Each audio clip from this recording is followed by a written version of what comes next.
Então, eu queria que você abrisse a Bíblia comigo, lá em 2 Coríntios, capítulo 5, versículo 14. Nós vamos ouvir um pouco hoje a respeito da matéria justiça de Deus. Diga, justiça de Deus. Às vezes, quando nós pensamos sobre esse tema, justiça, será que é melhor, pastor Jansen? Deixa eu testar aqui. Oi, eu acho que está melhor, né? Então, às vezes nós, quando pensamos a respeito desse tema de justiça de Deus, nós somos tendenciosos a pensar que Deus está sempre com um cajado para nos corrigir. Que Deus está com um cajado para quando a gente errar alguma vez na nossa vida, Deus, na verdade, nos colocar na prova. Deus, na verdade, nos ensinar por meio de coisas ruins que acontecem na nossa vida. Mas, dentro da grade curricular do Rema, tem uma matéria chamada Caráter de Deus, e nessa matéria você vai conhecer Deus totalmente diferente do que o mundo lá fora prega ou fala a respeito de Deus. Amém? Então, Deus é tão justo e tão bom ao mesmo tempo, que foi a bondade de Deus que o motivou a revelar ou manifestar a sua justiça para conosco. Amém? Foi a bondade de Deus. Efésios diz que foi a benevolência de Deus, ou a natureza boa de Deus, que o impeliu a fazer algo por mim e por você. Porque se Deus não tivesse feito nada, querido, mesmo uma pessoa sendo boa, mesmo uma pessoa não matando, não roubando, mesmo uma pessoa não se prostituindo, mesmo uma pessoa não sendo alcoólatra, não sendo drogado, mesmo assim, essa pessoa sendo uma pessoa boa na sociedade, ela estava fadada a ir para o inferno. E a justiça de Deus se revelou para mim e para você de maneira tão intensa, que Jesus veio a essa terra, morreu por mim e por você, se tornou pecado no nosso lugar, para que hoje nós pudéssemos desfrutar da condição e posição de sermos justiça de Deus. Então, 2 Coríntios capítulo 5, versículo 14, diz assim. Deixa eu fazer uma outra pergunta aqui, só para me sintonizar algumas coisas. Quantos estão aqui e já decidiram receber Jesus como Senhor e Salvador da sua vida? Ou, em outras palavras, nasceram de novo? Levanta a sua mão, só para me entender. Algumas pessoas ainda não. Então, eu vou só tocar em alguns pontos para você compreender que esse ponto está incluído na matéria da justiça de Deus e também na realidade de nova criação, que é uma outra matéria do Rema. Versículo 14 diz assim: pois o amor de Cristo nos constrange, julgando nós isto. Um morreu por todos, logo todos morreram. Como pode? Você está vivinho aí da Silva, aí sentado na cadeira, e a Bíblia está dizendo que um morreu por todos, logo todos morreram. Pergunta para o seu vizinho aí: você morreu mesmo? Diga, você nasceu de novo? Faça uma pergunta para ele. Se você nasceu de novo, faça outra pergunta: você morreu mesmo ou foi só um desmaio? Vou fazer você refletir um pouquinho. Pergunta novamente, diga, você morreu mesmo ou foi só um desmaio? Porque quando o pecado se apresenta para você, eu vou fazer uma pergunta e não precisa responder: você ressuscita ou você morreu mesmo para o pecado? A gente precisa compreender que o que Jesus veio fazer, nos substituir, ele veio justamente trocar a nossa natureza pecaminosa. Por isso Paulo está dizendo aqui que logo todos morreram. Morreram para quê? Para o pecado. Ok? Continua aí. E ele morreu por todos, para que os que vivem não vivam mais para si mesmos, mas para aquele que por eles morreu e ressuscitou. Assim que nós, daqui por diante, a ninguém conhecemos segundo a carne, e antes conhecemos Cristo segundo a carne, já agora não conhecemos deste mundo. E assim se alguém está em Cristo. Se você nasceu de novo, você precisa ter convicção que no reino do Espírito, você é um com Cristo hoje. Você está em Cristo hoje. Se você decidiu receber Jesus, você está em Cristo. É totalmente diferente de uma condição anterior que você vivia. Ok? Paulo diz que nós estamos em Cristo, vivemos em Cristo e nos movemos em Cristo. Então há uma diferença de uma pessoa que ainda não nasceu de novo e de uma pessoa que nasceu de novo. Ok? Há uma grande diferença. Às vezes, naturalmente falando, de fato as pessoas aí fora elas não vão entender essa diferença.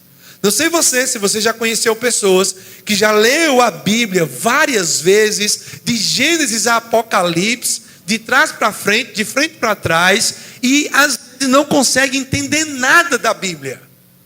Você conhece alguém assim? Eu conheço um amigo de infância que eu tenho, que ele já leu a Bíblia mais de 10 vezes. Antes de nascer de novo, ele tinha lido a Bíblia 8 vezes, e não conseguia compreender nada.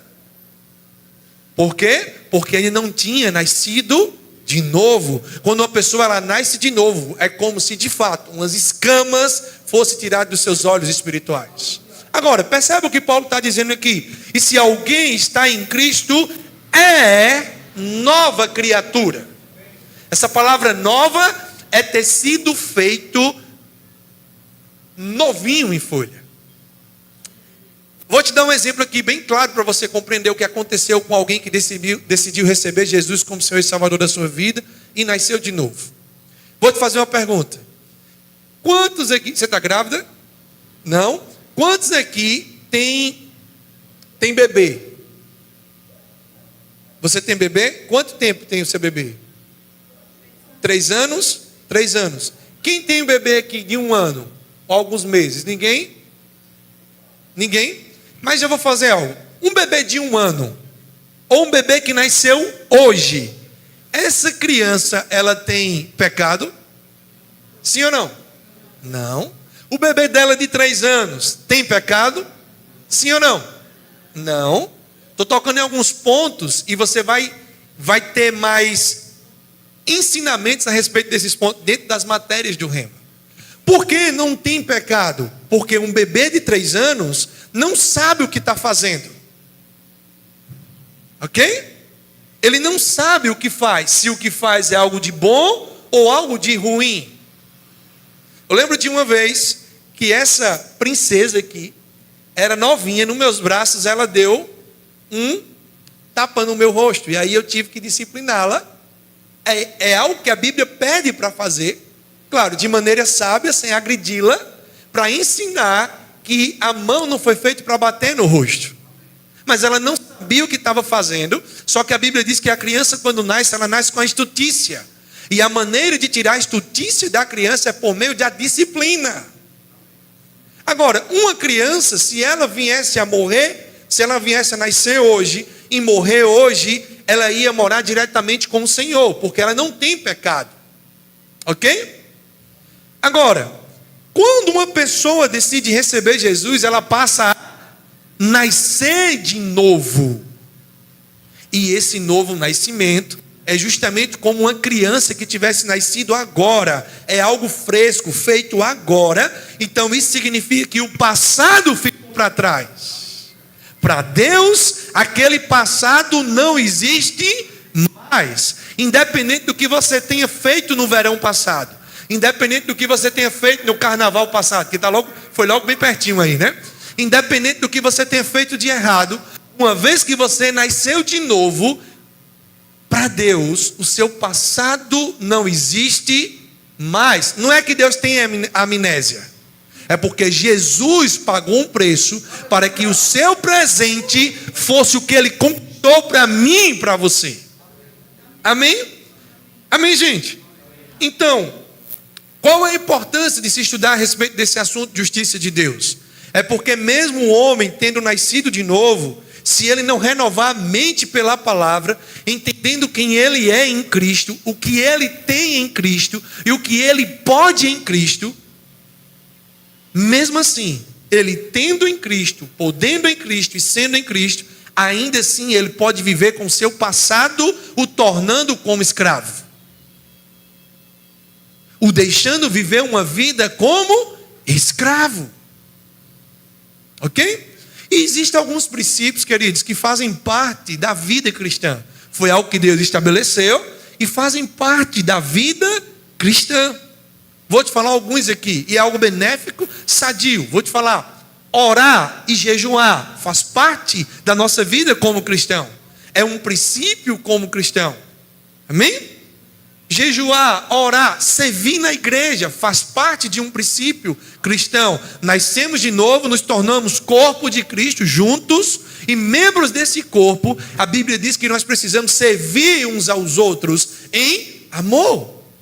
Um outro princípio, congregar, é um princípio bíblico estabelecido por Deus. Está lá em Hebreus capítulo 10 e é um conselho nesses últimos dias, para mim e para você. Quanto mais verdes que o dia se aproxima, esse dia está falando da volta de Jesus, motivai-vos uns aos outros a respeito do congregar. Então, quanto mais os sinais aí fora, guerras, rumores de guerras, perversão, quebra de princípios, pessoas considerando o errado como certo, pessoas tentando destruir a família, quanto mais verdes que esses sinais estão falando a respeito da volta de Jesus, é que eu e você precisamos nos motivar para congregarmos. E Paulo e o escritor aos Hebreus diz lá o seguinte: não deixai-vos de congregar, como é costume de alguns. Então, princípios: orar, jejuar, servir, congregar, dizimar e ofertar é outro princípio estabelecido por Deus. Amém?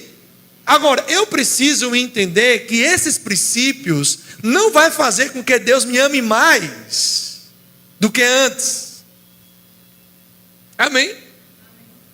Se eu praticar o jejum, a oração, o congregar, o dízimo e as ofertas intensamente, é algo bom, nada desses princípios ou nenhum desses princípios vai conquistar a salvação para mim. Vai fazer com que Deus me ame mais, ou vai fazer que eu me torne mais justiça de Deus.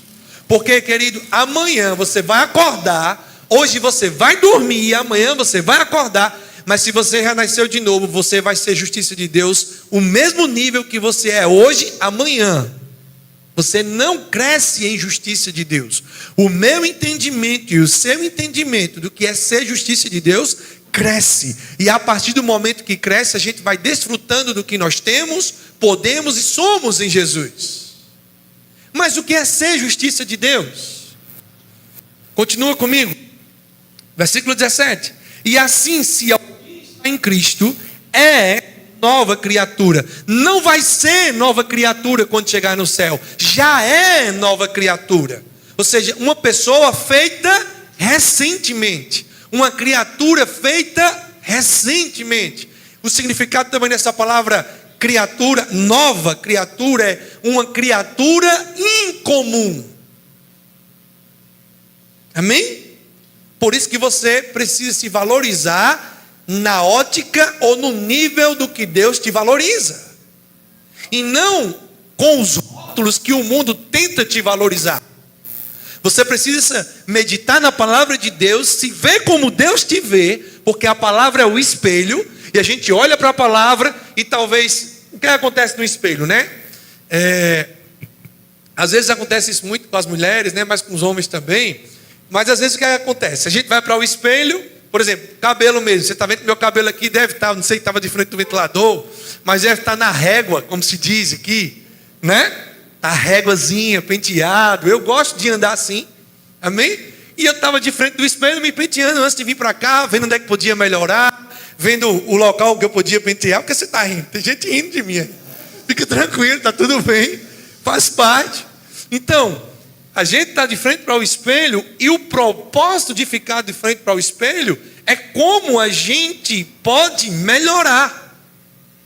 E o propósito de olhar para a Bíblia, que é o nosso espelho, é entender que precisamos renovar a nossa mente pela palavra. E existe um plano divino para mim e para você. O propósito de Deus para a nossa vida. Para nós nos enxergarmos como Ele nos enxerga. Para nós vivemos o que Ele tem para nós. E para nós sermos o que Ele já nos fez para ser. Então eu preciso entender o que significa isso. Versículo 18 diz: ora, tudo provém de Deus, que nos reconciliou consigo mesmo. Então não são as nossas obras que vai nos reconciliar com Deus. Não é aquilo que eu faço, não é o quanto que eu oro, não é o quanto que eu jejuo, não é o quanto que eu dizimo ou oferto. O que me reconciliou com Deus, ou o que reconcilia o homem com Deus, é o que Jesus fez. Não é o que nós fazemos. Nós entendemos o que Ele fez, e quando nós entendemos o que Ele fez, aí nós fazemos. Amém, gente? Aí é que nós amamos fazer. Quando nós entendemos a benevolência de Deus, o ato de amor de Deus. Deus amou o mundo de tal maneira que deu o seu Filho unigênito, para todo aquele que nele crê, não pereça, mas tenha, está no presente, tenha a vida eterna. Essa posição e essa condição de ser justiça de Deus, nos dá a responsabilidade de receber a vida eterna e viver aqui na terra, desfrutando aqui na terra dos céus. Vivendo aqui na terra com a manifestação dos céus. Porque 1 Coríntios capítulo 6, versículo 17 diz que aquele que se une ao Senhor é um só com Ele. Sabe, queridos, que na ótica de Deus, uma vez que você nasceu de novo, você se tornou farinha do mesmo saco? Você entende essa expressão? Você entende essa expressão? Você se tornou farinha do mesmo saco. Na ótica de Deus, não tem mais diferença de Jesus para com você.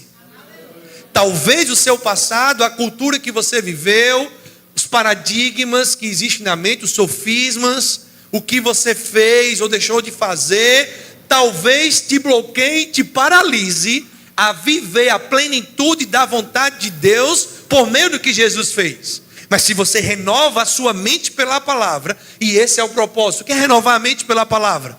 É tirar pensamentos antigos que não são compatíveis com a vontade de Deus e colocar os pensamentos de Deus que estão em sua palavra, compatíveis com os seus pensamentos, para que nós possamos viver a sua boa, agradável e perfeita vontade. Talvez você possa desejar nessa noite, eu posso desejar: Senhor, eu quero viver a sua boa, agradável e perfeita vontade. Eu preciso viver a sua vontade, Pai. Eu preciso viver a sua boa, agradável e perfeita vontade. Mas eu quero te dizer uma novidade nessa noite. Se você não renovar a sua mente pela palavra de Deus, se eu não renovar a minha mente pela palavra de Deus, nós ficaremos impedidos de desfrutar da boa, agradável e perfeita vontade. Só é possível. Porque, queridos, quando o homem pecou, juntamente com o pecado, aconteceu morte espiritual. E essa morte espiritual é uma separação entre o homem e Deus, não por iniciativa de Deus, mas por uma iniciativa do homem. E aí ele corta a comunhão com Deus e passa a vivenciar o que? Morte, miséria, tudo aquilo que veio juntamente com o pecado. E eu vou te falar algumas coisas que de vez em quando está tentando nos afligir. Quando Adão peca, medo entra juntamente com o pecado. Condenação entra juntamente com o pecado. Senso de culpa entra juntamente com o pecado. Aí tem uma das coisas que tem provocado bastante depressão nos últimos dias. Complexo de inferioridade entra juntamente com o pecado. Quando você entende que você, uma vez que nasceu de novo, você é justiça de Deus. Que Deus desceu para o nosso nível, para nos levar para o nível dele. Você não fica mais mendigando amor das pessoas. Você não fica mais mendigando ser amado pelas pessoas. Você não fica mendigando mais a atenção das pessoas. Como dizia pastor Isaías, se fulano de tal não vai com a sua cara, de fato não vai com a sua cara, vai com a dele, você vai com a sua. Eu vou com minha cara, minha esposa vai com a dela, e assim a gente vai se ajustando. De fato, ela vai com a cara dela, se bem que nós nos tornamos um, né?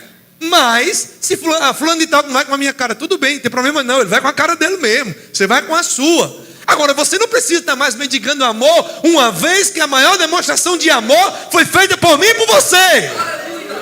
Você não precisa mais estar mendigando a atenção das pessoas. Você simplesmente entende o que Jesus fez, porque o que Ele fez nos tornou iguais a Ele.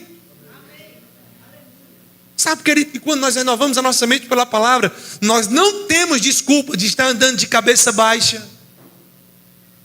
de estar andando assim, igual o trevo de 4 folhas, né? Ninguém me ama, ninguém me quer.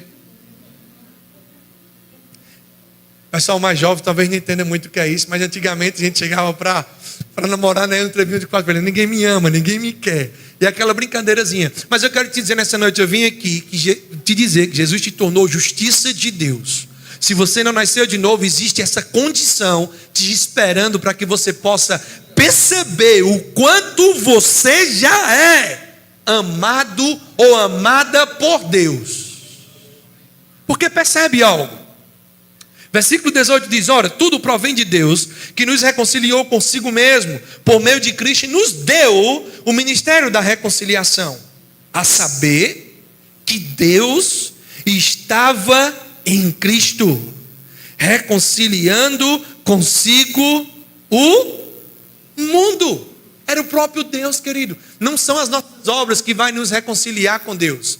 É o que Jesus fez, que já nos reconciliou com Deus. Já nos deu a condição de viver a plenitude da vontade de Deus. De cabeça erguida, deixando o passado para trás e avançando para a plenitude da vontade de Deus. Para o pleno propósito de Deus para nós. Então ele diz, a saber que Deus estava em Cristo, reconciliando consigo o mundo, não imputando aos homens as suas transgressões.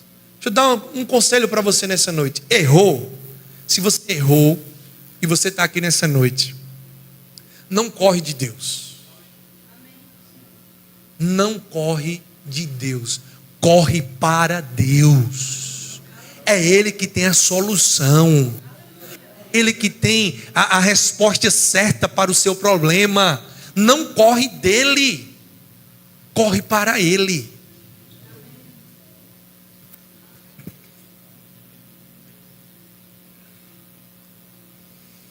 Aleluia. A saber que Deus estava em Cristo, reconciliando consigo o mundo, não imputando aos homens as suas transgressões, e nos confiou a palavra da reconciliação, de sorte que somos embaixadores de Deus. Está aí assim? Embaixadores em nome de Cristo, como se Deus exortasse por nosso intermédio. Deixa eu te fazer uma pergunta. Você acha que alguém que é embaixador tem acesso, tem intimidade a um presidente de uma nação? Sim ou não? Sim ou não? Sim. Se algo tão natural, o embaixador, ele tem acesso a um presidente de uma nação, imagina na ótica de Deus, na visão de Deus, o que Jesus fez para nos tornar embaixadores em Cristo. Isso aqui é uma prova de que uma vez que nos tornamos embaixadores, nós temos acesso ao Rei dos Reis. Continua comigo aí. Em nome de Cristo, pois rogamos que vos reconcilieis com Deus. Aquele que não conheceu o pecado, ele o fez pecado por nós. O que é que a Bíblia está querendo dizer aqui, queridos? que Jesus não conheceu pecado, que Jesus não cometeu pecado, que Jesus sofreu, na verdade, as tentações que nós sofremos, mas ele não cedeu para nenhuma das tentações. Ele não cedeu para o pecado. Um dos motivos é porque Jesus vivia uma vida cheia da palavra. Não sei se você lembra do diálogo com o diabo, que o diabo tentou ali por 4 vezes, e em áreas que eu e você nós precisamos de convicção. A primeira área que o diabo tentou Jesus foi a respeito da sua filiação, da paternidade de Deus. Mateus 4, Lucas 4 vai revelar que a Bíblia diz assim, que o diabo chega para Jesus e diz: olha, se és filho de Deus, manda que estas pedras se transformem em pães. Foi assim ou não?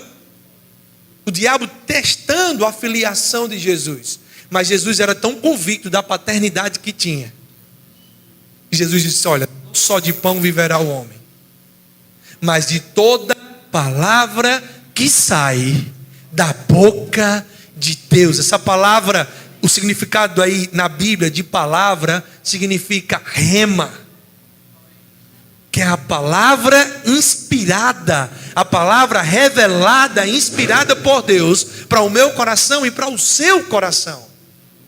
Perceba que tem uma chave aí para os nossos dias.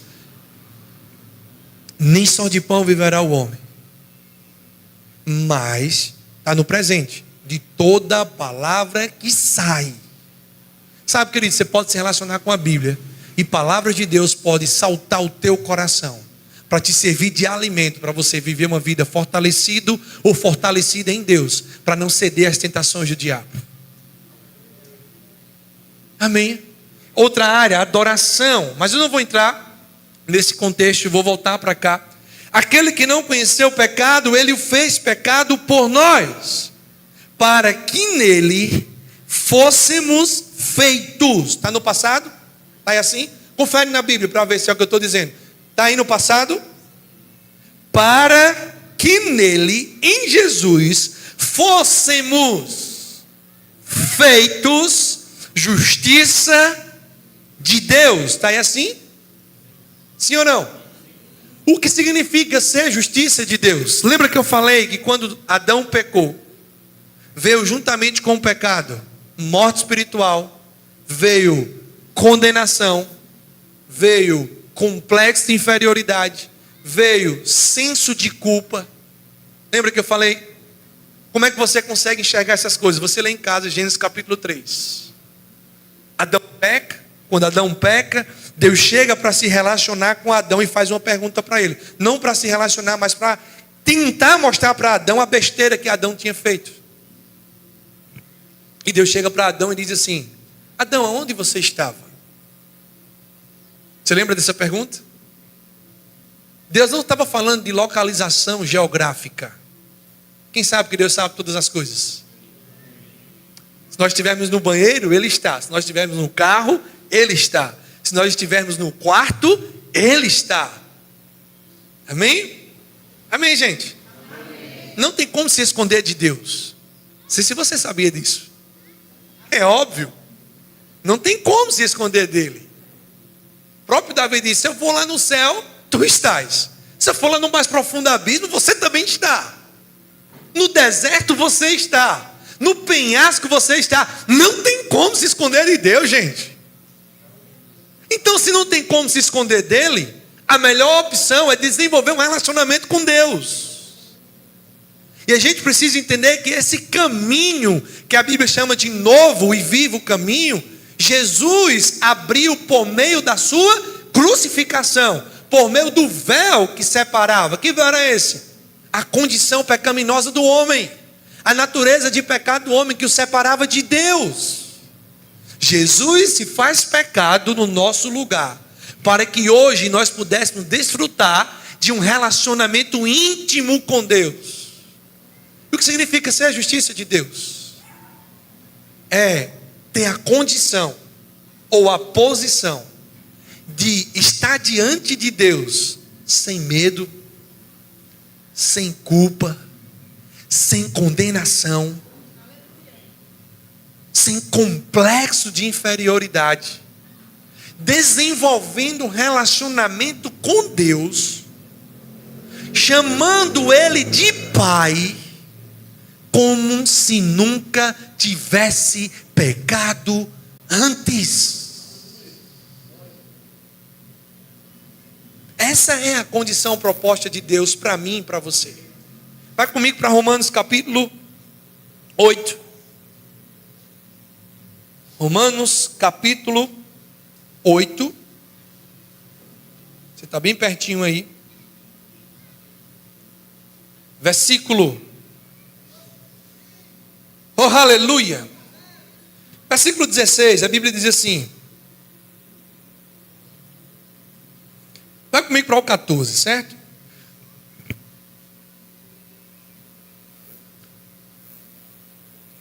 Pois todos os que são guiados pelo Espírito pelo Espírito de Deus, são filhos de Deus.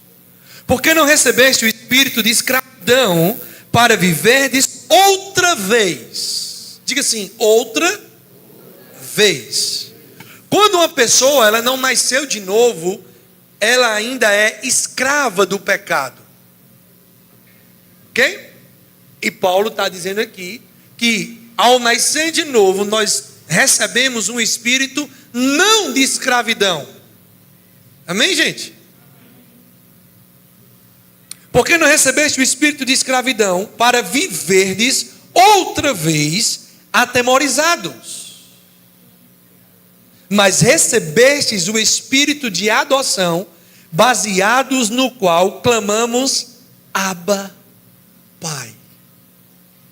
Não sei se você estudou a respeito do que significa isso aqui, mas se não eu vou te dizer.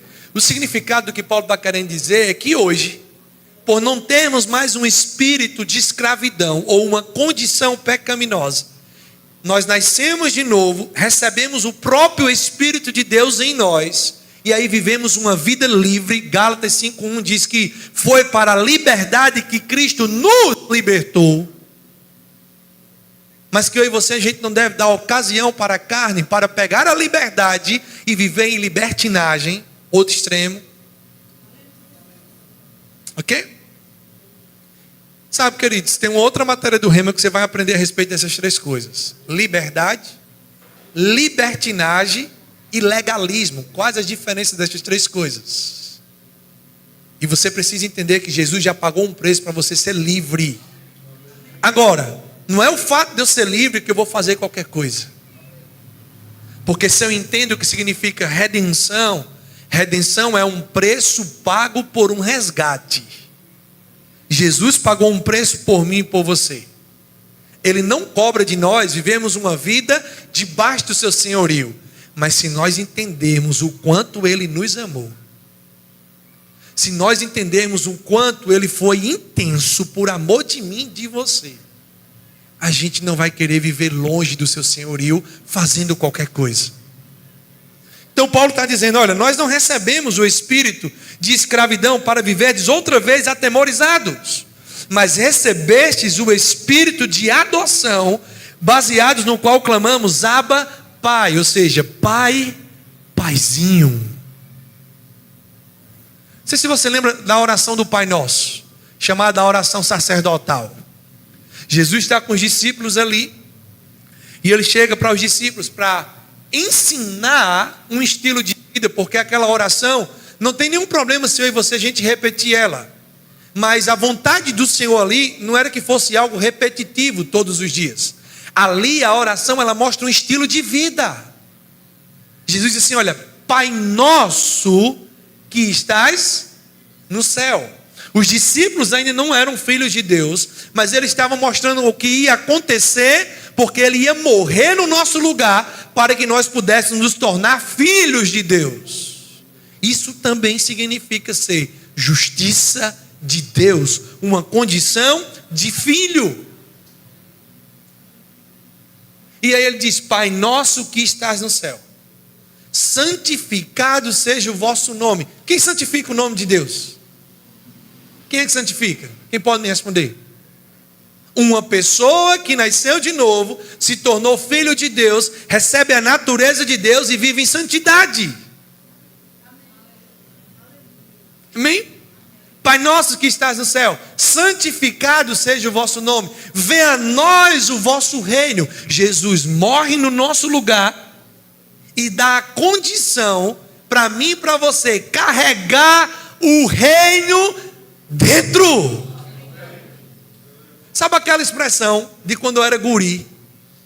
Quando alguém queria ter o nariz empinado, né? Dizia assim: fulano de tal só quer carregar o rei na barriga. Quem lembra disso?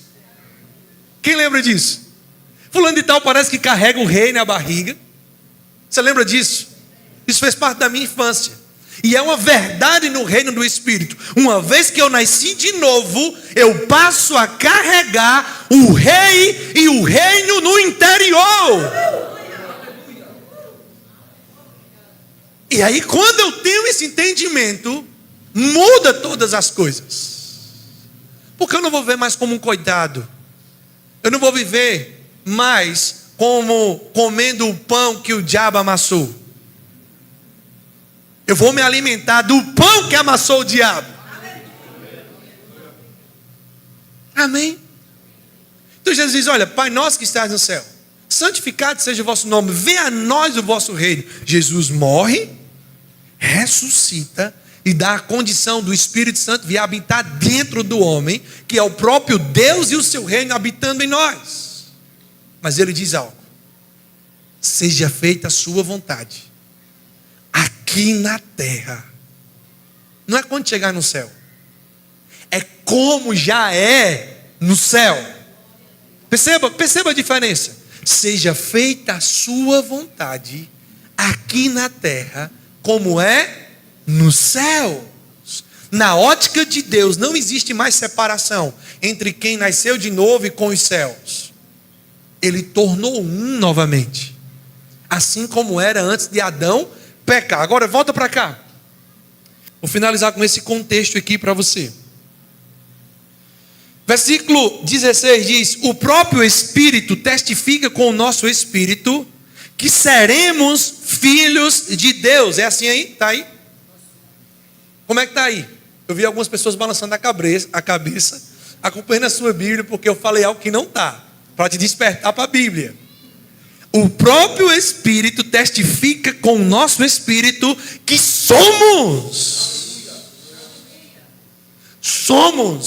filhos de Deus. Se você compreender que você é filho ou filha de Deus, o seu relacionamento com Deus muda, a sua comunhão com o Espírito Santo muda, a sua ousadia para desfazer as obras do diabo também muda.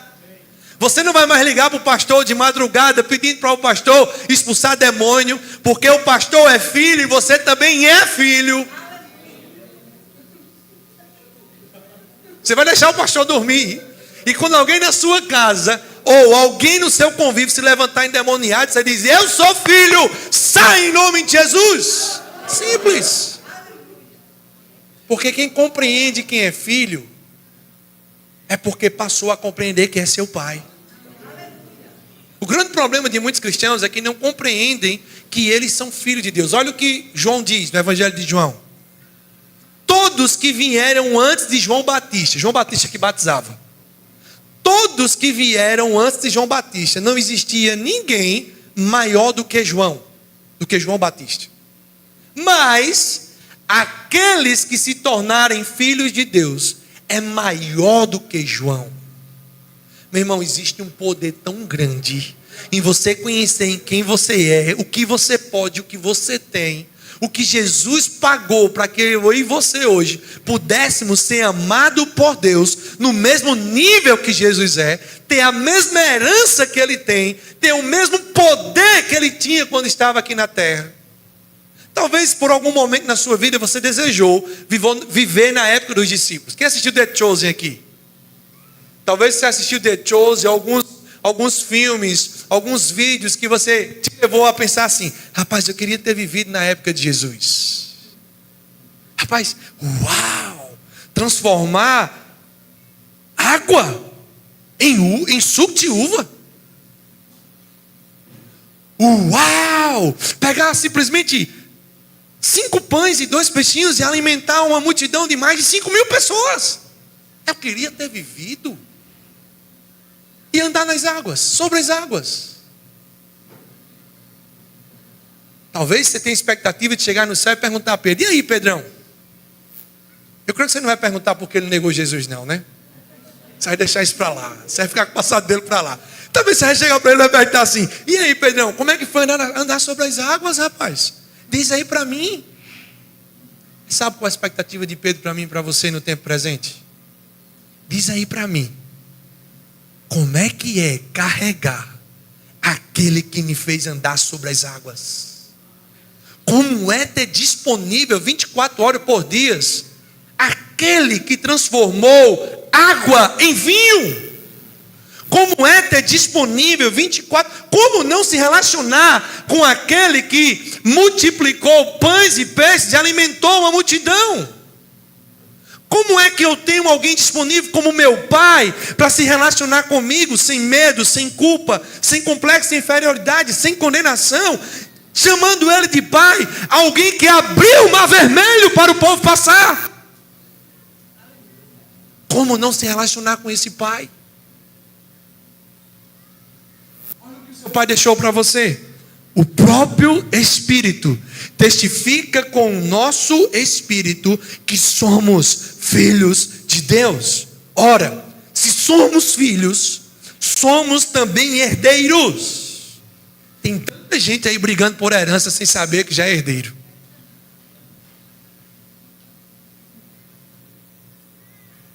Ora, se somos filhos, somos também herdeiros. Herdeiros de Deus. Talvez, se eu dissesse que você era herdeiro de Silvio Santos, você está dando glória a Deus, aleluia. Deus é bom. Talvez se eu dissesse que você era herdeiro aí do homem mais milionário de Campina Grande, ou um dos milionários de Campina Grande, você estava dando glória a Deus, aleluia, Deus é bom. Mas ninguém tem o que você tem. Ninguém carrega o que você carrega. Ninguém possui o que está disponível para você. Porque dinheiro não é tudo. Bens materiais não é tudo. Herdeiro de Deus. E co-herdeiros com Cristo. Sabe o que significa isso?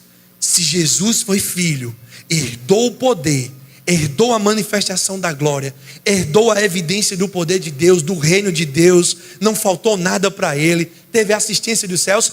Eu também sou filho. Eu também posso, se você não nasceu de novo, eu também posso ser filho de Deus. E assim como Jesus é amado, eu também sou amado. O que ele tem, eu tenho. O que ele posso, eu posso.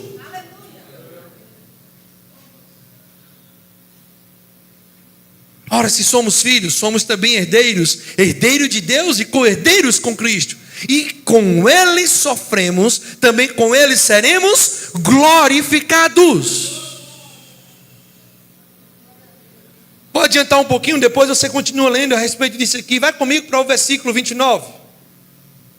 Porque os que de antemão conheceu, também os predestinou para serem conformes à imagem de seu Filho, a fim de que ele seja o primogênito entre os muitos irmãos. E aos que predestinou, o que é predestinar? Muitos aqui lá fora cai no erro de achar que Deus criou umas pessoas para ter sucesso, para ser salvo, para se dar bem na vida, para ter uma família bem-sucedida, e outros foram criados por Deus para ter fracasso, para viver na miséria, para viver na derrota. Às vezes até vive, rapaz, porque eu nasci, não sei porque eu nasci assim. Talvez você pode ter nascido assim, mas Deus não te criou para ser assim. Talvez você viveu a vida sofrendo o tempo todo, fazendo coisas que não é para fazer o tempo todo, mas não é vontade de Deus você viver assim. Porque essa palavra predestinou, não é que Ele te criou e predestinou para você viver uma vida de fracasso. Não. Essa palavra predestinou é ter projetado ou arquitetado, ou programado um destino em Cristo. Ou projetar de maneira antecipada um destino. A Bíblia diz que Jesus, como Cordeiro de Deus, morreu antes da fundação do mundo. Então, antes de você existir, alguém pagou um preço para você ter sucesso. Antes de você existir, alguém pagou um preço por você, para você viver a vida dele e viver uma vida de sucesso, mesmo em meio a desafios. Oh, aleluia! E aos que predestinou, a esses também chamou. E aos que chamou, a esses também justificou.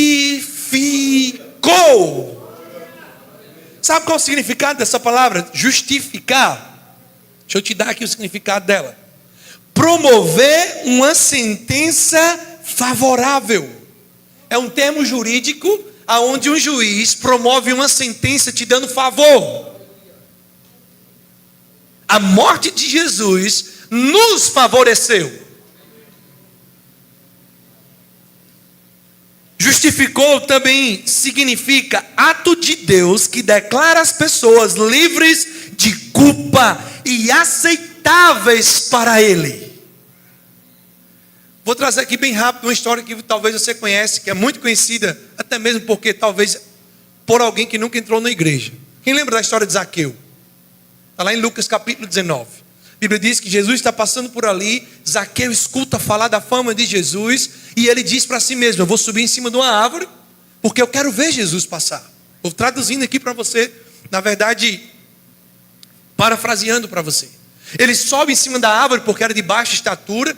Zaqueu era o maioral dos publicanos, ou seja, ele era o líder dos cobradores de impostos. Pense como esse homem, ele era odiado pela sociedade. Você já imaginou o quanto esse homem fez famílias sofrer?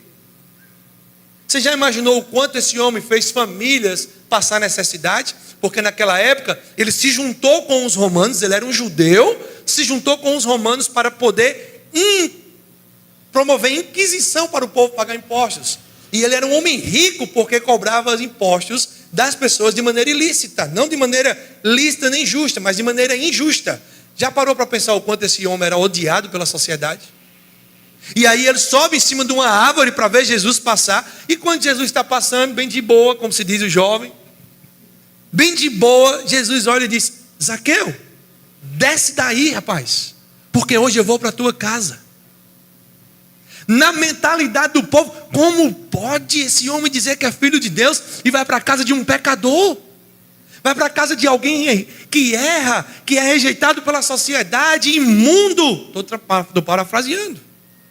Como pode esse homem dizer que é Deus aqui na terra? Veio cumprir um propósito e ele não sabe quem é esse homem chamado Zaqueu. A Bíblia diz, e quando Jesus chega na casa de Zaqueu, Zaqueu diz: Senhor,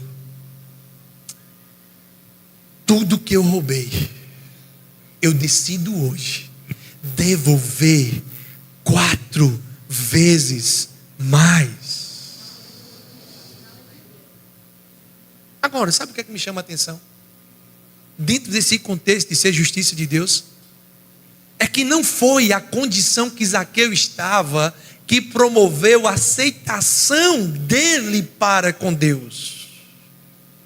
Não é a maneira que você está, meu irmão. Não sei se você já ouviu algum pensamento: não, eu só vou para Jesus quando eu melhorar.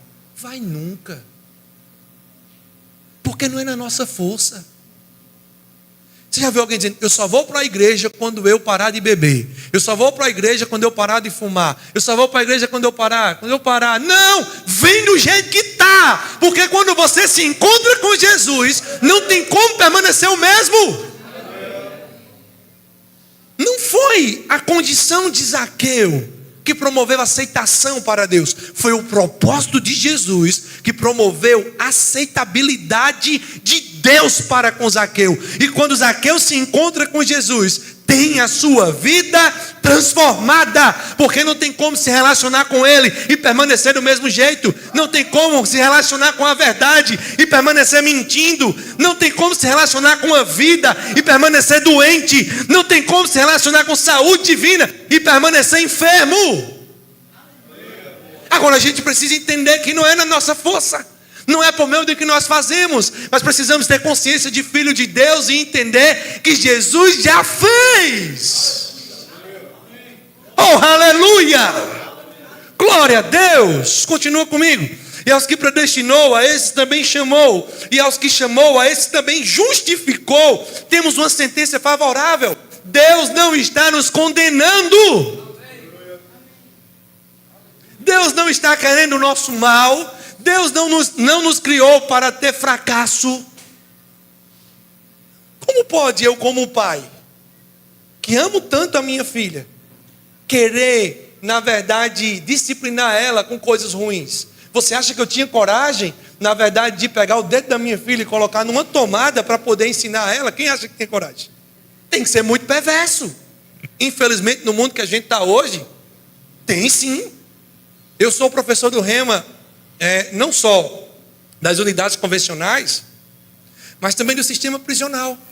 E lá dentro tem uma pessoa que matou o filho, porque o filho dedurou ela para o pai, porque o menino pegou ela traindo o pai.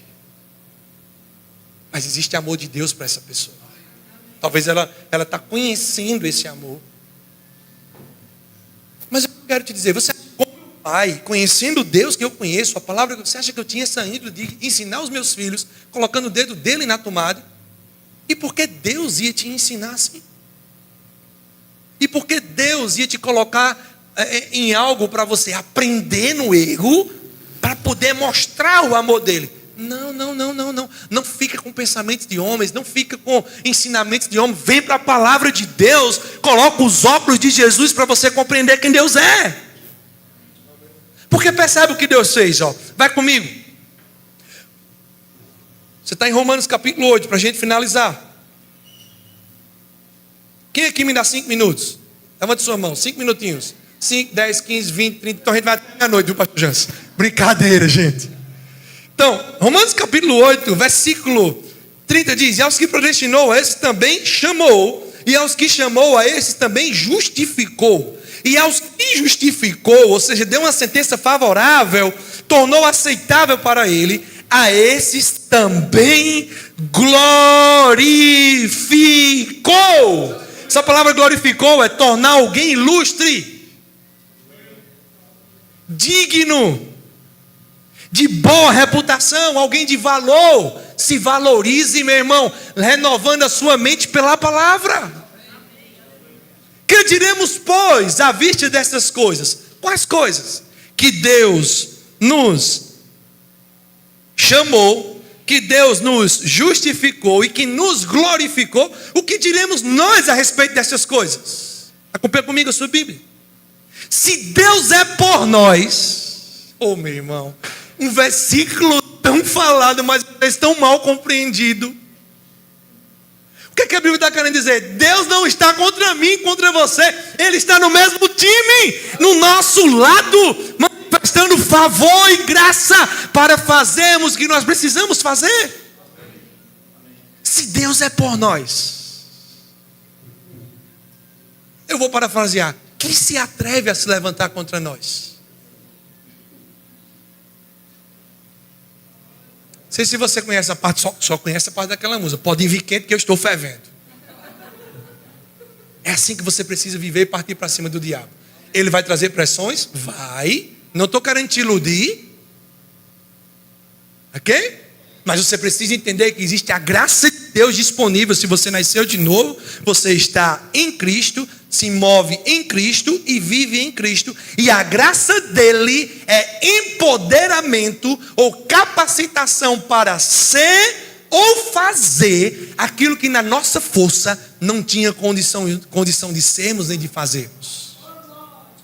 Então, se Deus é por nós, acompanha comigo, quem será contra nós? Aquele que não poupou o seu próprio filho, antes por todos nós o entregou, porventura. Se Deus entregou Jesus por nós, quem crê nessa verdade? Jesus não tinha pecado, se fez pecado no nosso lugar, para que em Jesus, isso é substituição, Jesus pagou uma dívida que não tinha condição de dever. Nós fomos perdoados de uma dívida que não tínhamos condição de pagar. Vou dizer de novo. Jesus pagou uma dívida que não tinha condição de dever, porque ele não tinha pecado. Mas nós fomos perdoados de uma dívida que não tínhamos condição de pagar. Então, se eu não tinha condição de pagar, como eu desfruto da condição de ser justiça de Deus? Crendo no que Jesus fez, acreditando no que Jesus fez, compreendendo o que Jesus fez e crendo, recebendo e desfrutando. Olha o que a Bíblia diz: aquele que não poupou o seu próprio filho, antes por todos nós o entregou, porventura não nos dará de maneira imerecida, significa essa palavra graciosamente, sem merecimento, porventura não nos dará graciosamente, ou seja, favor imerecido, sem mérito próprio.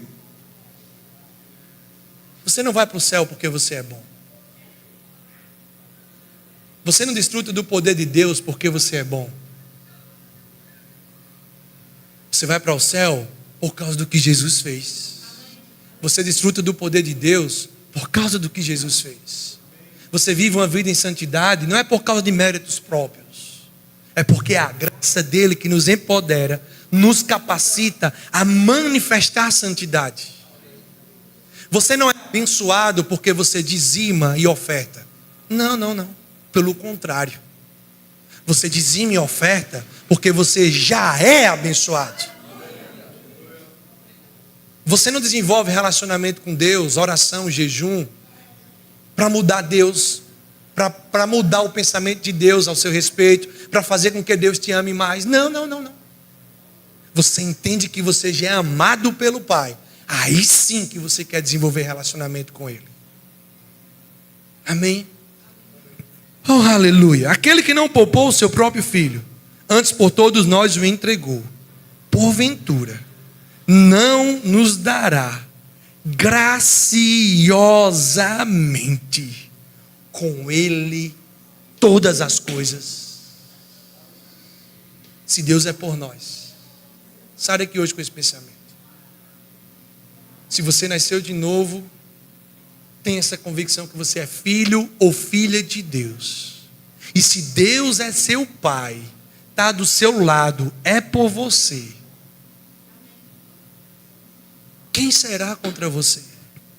Sabe, querido, nós estamos vivendo de um tempo onde as pessoas elas têm vivido muitas doenças emocionais. E um dos maiores causadores dessas doenças é falta de convicção da presença de Deus, da condição, da posição que nós estamos hoje. Nós precisamos desenvolver e entender, desenvolver um pensamento e entender o que Jesus fez.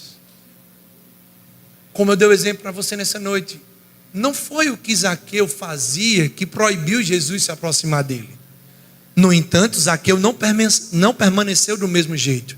Zaqueu teve a sua vida transformada, porque não tem como se encontrar com a graça de Deus, que é a pessoa de Jesus, se relacionar com Ele todos os dias e permanecer do mesmo jeito. Então, ser justiça de Deus é entender essa condição, que nós podemos desenvolver um relacionamento com Deus como filho, chamando Ele de Pai, sem medo, sem culpa, sem complexo de inferioridade, sem condenação, e vivendo aquilo que é para ser vivido. Você pode ficar de pé? Oh, aleluia!